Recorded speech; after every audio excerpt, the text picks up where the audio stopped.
seriously suggesting we should be pumping more stuff in, polluting the earth more, building more coal-fired power stations just so we can make sure that the CO2 levels are good? No, I'm not, because we're putting plenty of CO2 into the atmosphere. We don't need to do it this quickly, but if we bring it up to a higher level than it is today, we will get immediately an increase in the growth of crops and trees, which is not a bad thing.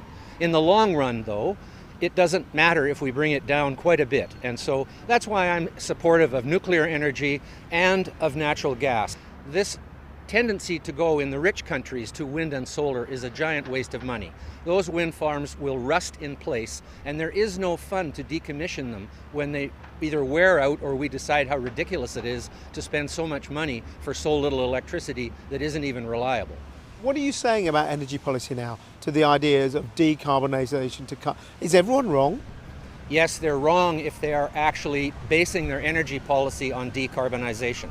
They're not wrong to base their energy policy on cost effectiveness, on pollution control, which is why moving from coal to gas makes sense if you have it. But India has coal, and India has 300 million people with no electricity. What do we expect them to do?